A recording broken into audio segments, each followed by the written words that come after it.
Hello everyone, I'm back, and I know this is a little delayed, but, still trying to get back into the swing of things, especially with a bunch of personal stuff that's gone on. But anyway, I wanted to just talk about some of the books that I read in January of 2026.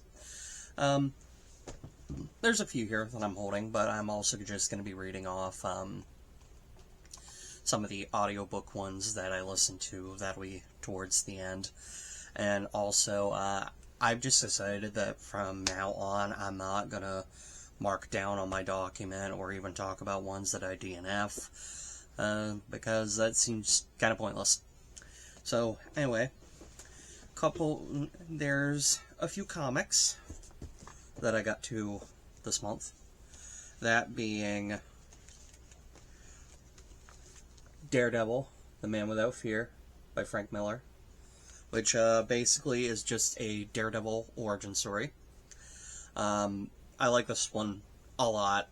I really enjoyed,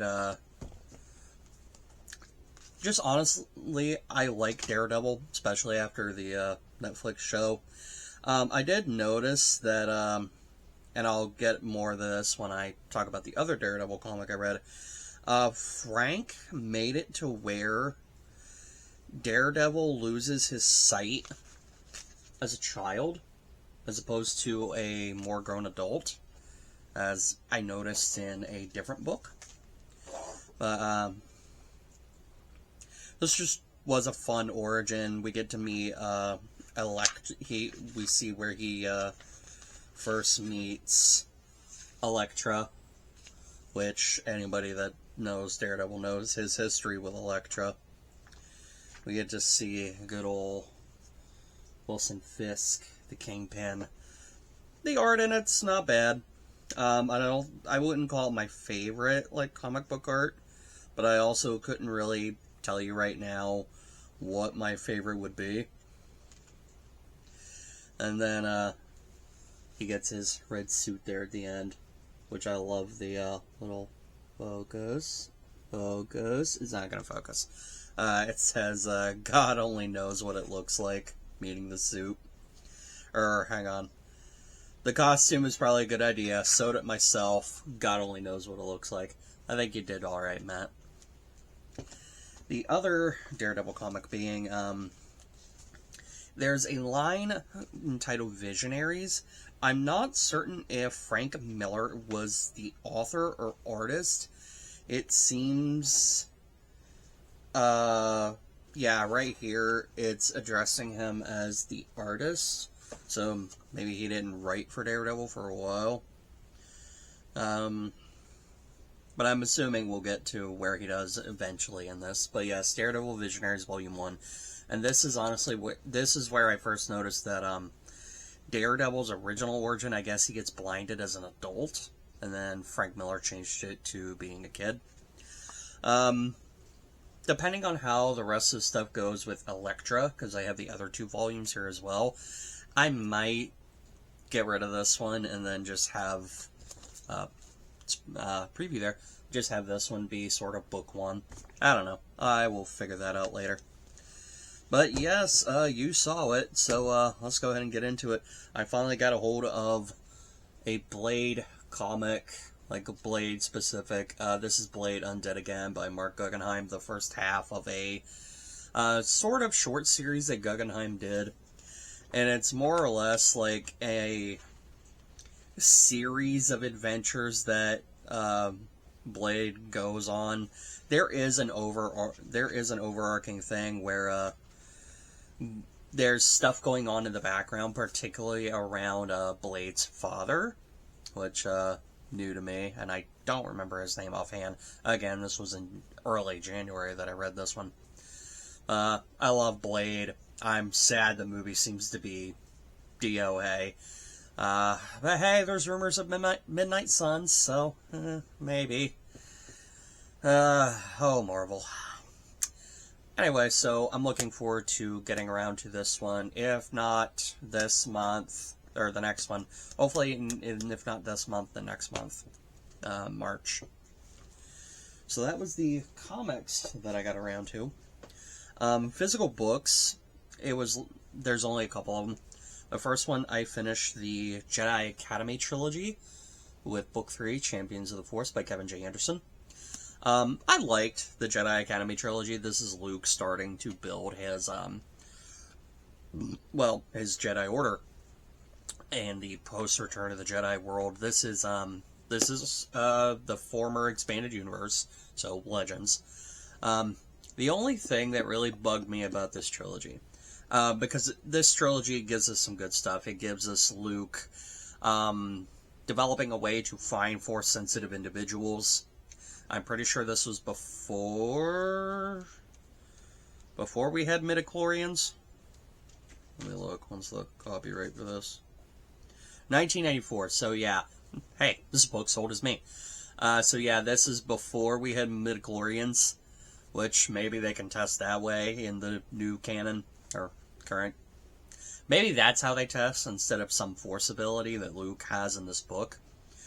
A couple of things that did bug me. First off, in the original novel, the very first one, Jedi Search, I think it's called, frickin' Kevin misquotes Empire Strikes Back. He talks about the Bespin scene, the scene in Empire, and he writes it out as, Luke, I am your father. It's like, dude, you had one job. You had one job. And you couldn't even do that. Damn it, Kevin. But anyway, the thing that actually ties to this book, we got stuff like the new Force power that Luke uses to track people down. We got Sith Lord Exar Kun, which is Old Republic Sith Lord, an original creation by Kevin J. Anderson. And we got the Sun Crusher. This is where we meet Kip Duron for the first time. Not this book specifically, but this trilogy. Kip Duron, at the end of the last book, stole the Sun Crusher, and with the help of Exar Kun, pretty much put Luke in a coma. So, as Kip Duron goes around and blows up some suns in systems where Imperial remnants are hiding out. And at the end of it, like, he turns himself in, and he's just kind of let go. Like, they leave it up to Luke to deal with him. Like, the people that are currently in charge of the New Republic is like, yeah, we're not a judicial system, we're the governing body, given to Luke to figure it out. And Luke, Mr. They're still good, and the man that, is responsible directly or indirectly for the deaths and suffering of trillions of people in the galaxy. They're still good in Darth Vader. Just kind of is like, yeah, you fucked up, kid, but you're gonna spend some time making things up for it. So, like, he just kind of gets off scot-free.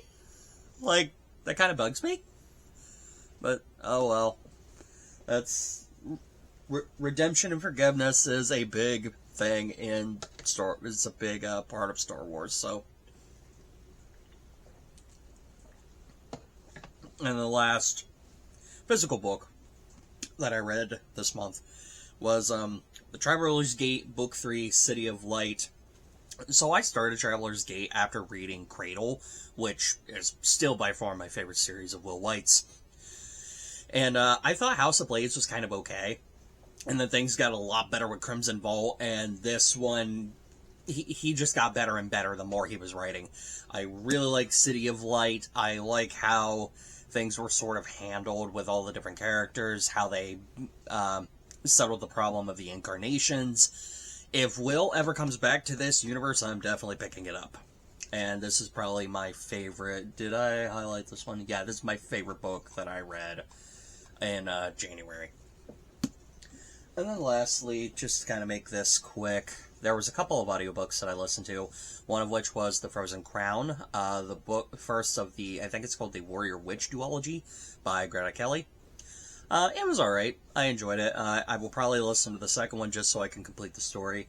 Probably won't pick that one up physical. And then I listened to my first ever Warhammer novel, Warhammer 40K, Celestine the Living Saint by Andy Clark. I liked that book.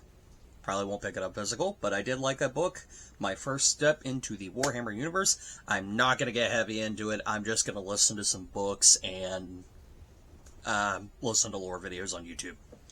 So don't expect anything like that. I got enough expensive hobbies. Anyway, that's all for January. I'll see you guys maybe in February. I don't know. I'll figure it out later.